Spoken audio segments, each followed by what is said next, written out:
Período conturbado no mercado de trabalho das empresas de tecnologia, e não é só no Brasil. Várias companhias no mundo vêm cortando boa parte dos seus funcionários nos chamados layoffs. Mesmo as gigantes do setor, como Google, Amazon, Microsoft e Apple, demitiram centenas, 1.000, 9.000. Logo depois, boa parte delas tiveram suas ações alcançando máximas históricas. Não dá para falar então que elas estão ou estavam em uma má posição, crise ou algo do tipo. Por que essa avalanche de layoffs está acontecendo? Assunto do Cafeína de hoje.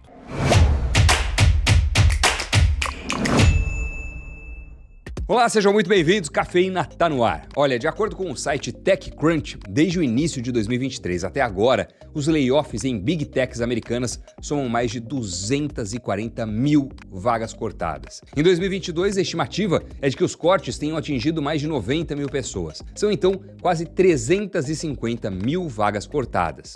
É bastante coisa. O começo do ano passado foi o pior momento, com quase 90 mil demissões só em janeiro.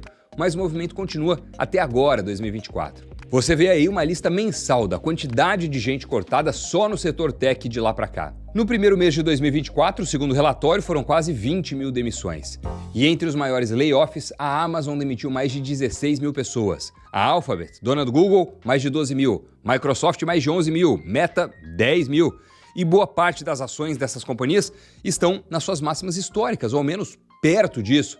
Elas nunca valeram tanto. A Microsoft, que recentemente até desbancou a Apple como a empresa mais valiosa do mundo, demitiu muita gente. Nós fizemos um vídeo sobre esse assunto, aliás, vale dar uma olhada caso você não tenha assistido. Isso pode parecer pouco lógico, né? Uma empresa que está bem, crescendo, avançando, atingindo o posto de maior do planeta, demitir em um volume bastante elevado. Por quê?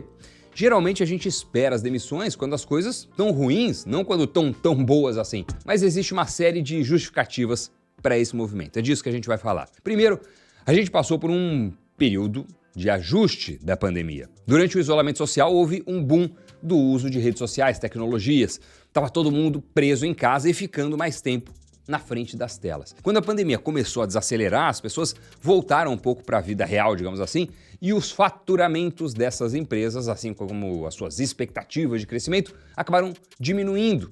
Em alguns casos, até caíram, outros perderam força. Se você vai crescer menos ou até mesmo recuar, faz sentido diminuir um pouco o quadro de funcionários. Mas o que pesou também foi a alta dos juros. Aqui nos Estados Unidos, pelo começo de 2022, é quando tem início esse ciclo. Aí o gráfico mostra essa arrancada daquele momento até agora, com a curva se estabilizando, mas num patamar extremamente elevado, pelo menos para os padrões americanos. No Brasil, já que a gente vai falar de empresas brasileiras mais para frente, o Banco Central também estava atingindo o pico da Selic lá em agosto de 2022. Mas o que isso tem a ver com as demissões, exatamente? A questão é que quando os juros sobem, o dinheiro basicamente fica mais caro. Durante a pandemia, a gente teve um intervalo de juros muito baixos. Os bancos centrais jogaram as taxas lá para o chão para incentivar o consumo, as companhias a pegar empréstimos, os investidores a colocar dinheiro no mercado, a economia a girar. A ideia disso era manter justamente a economia rodando, já que estava todo mundo preso em casa através do lockdown e, consequentemente, consumindo menos. Isso fez com que as empresas de alguns setores, em particular as empresas tech, contratassem muito.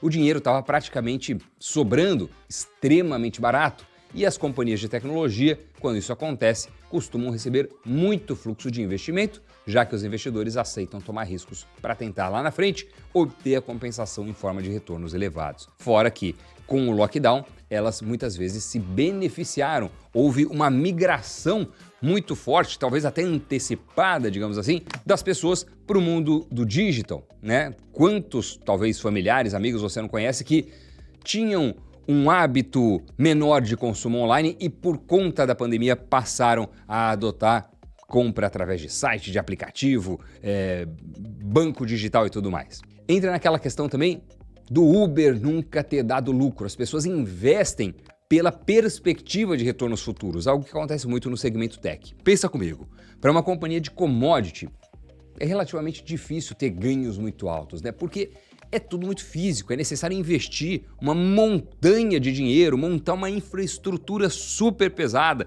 um custo lá em cima, não é fácil, vou começar a empreender no setor de commodities. É difícil ganhar escala, é um outro tipo de business.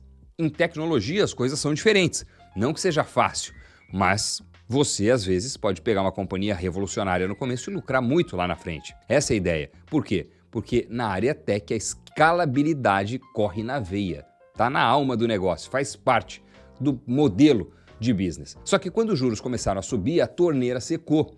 O dinheiro começou a ficar, entre aspas, mais caro e as empresas sentiram isso. Tem algo no mercado que chama custo de capital. Os investidores, quando os juros sobem, podem simplesmente investir em renda fixa, em títulos do Tesouro Americano ou do brasileiro, por exemplo, que oferecem bem menos riscos do que uma empresa. Esse capital, então, deixa de ir para as companhias e vai, por exemplo, para a renda fixa. O custo de capital sobe. Daí os executivos têm que mostrar para o mercado o quê? Que investir ou emprestar para a empresa deles vale a pena, é atrativo. Fazem isso, entre outras formas, emitindo dívidas mais caras ou, no caso do mercado acionário, recompensando de alguma maneira os acionistas. É preciso fazer as ações se valorizarem, pagar dividendos, estabelecer programas de recompras. Aquela coisa de investir agora que daqui a uns anos eu vou ter retorno. Essa mentalidade diminui. Tem título ali do lado pagando uma rentabilidade atrativa, às vezes em dólar, com segurança. Ficar nessa de retorno no longo prazo acaba fazendo menos sentido nesses momentos específicos. Começa então todo um ajuste, uma busca por eficiência operacional para justificar os investimentos. Setores de uma companhia que não dão lucro ou que estão atrás numa corrida de mercado acabam sendo os alvos quase certeiros, são cortados. Os que estão bem muitas vezes são enxugados buscando margens de lucro maiores. É a caça pela eficiência. A Apple, por exemplo, fundiu equipes do seu setor de inteligência artificial, que é visto como atrás nessa corrida de IA. A Amazon freou os gastos no Prime Video, sua plataforma de streaming. O Google demitiu funcionários de publicidade, falando em maiores investimentos em inteligência artificial. Nesses momentos, toda a companhia tem que fixar prioridades de olho naquilo que é referência ou onde vê maior potencial. O mercado fica mais racional, digamos assim, né? As empresas de tecnologia são as que sofrem mais, já que elas têm valuations mais esticados, de olho na valorização futura. Então, no ajuste, elas acabam sendo impactadas. No Brasil não foi diferente. Os maiores layoffs que a gente viu foram de empresas ligadas à tecnologia. iFood, Get Ninjas, Boozer, Quinto Andar, todas elas demitiram parte relevante do seu quadro de funcionários, seguindo essa mesma lógica aí. A maioria dessas são startups, tipo de empresa que também sofreu bastante. É o ponto da aversão ao risco. Com juros mais altos, simplesmente fica menos atrativo colocar dinheiro nessas companhias. O setor de Venture Capital sofreu muito. Olha as notícias. Venture Capital mantém cautela no Brasil, sem sinal de volta de aportes em startups. Em meio à crise de Venture Capital, aceleradoras criadas por grandes empresas são opção para startups. Inverno das startups. Essas empresas realmente viram a torneira fechar e o dinheiro em caixa dá uma minguada. Não vale a pena ficar fazendo empréstimo a juros altos para manter uma operação que muitas vezes nem dá lucro. Mas falando das companhias maiores que já dão lucro, têm caixa e são bem consolidadas, tem mais a ver com a busca por eficiência mesmo. É normal funcionários ficarem um pouco confusos ao serem demitidos e, na sequência, verem a empresa tendo lucros recorde. O Google, que demitiu um monte de gente, teve agora em janeiro a divulgação do seu melhor resultado da história. A Meta, dona do Facebook, a mesma coisa, receita de 40 bilhões de dólares no último trimestre. Mas é uma tendência que se repete por ciclos durante muito tempo. Se não por falta de capital, as empresas, ao menos, têm que ser mais racionais e mostrar resiliência durante períodos de juros altos. Na economia tem até uma conhecida curva que explica a relação entre emprego, inflação e juros. É a curva de Phillips. No gráfico, você pode ver que quando o desemprego, medido aí no eixo X horizontal, está baixo, a inflação, que está no eixo Y, lado esquerdo do gráfico, tende a ficar mais alta. Quando o desemprego está alto, mais à direita do gráfico, a curva azul, a tal curva de Phillips, indica que a tendência é de uma inflação baixa. Vamos lembrar que toda aquela questão de alta dos juros que tirou o capital das empresas aconteceu com os bancos centrais mundo afora tentando controlar os preços. Mas a ideia é mais ou menos a seguinte: se tem muita gente trabalhando, ou seja, um baixo desemprego, com as empresas tendo fácil acesso a capital e contratando, tem mais pessoas com dinheiro e, portanto, gastando, consumindo. Pela lei da oferta e da demanda, os produtos em geral ficam mais caros, ou seja, inflação alta. Quando a taxa de desemprego sobe, as pessoas gastam menos.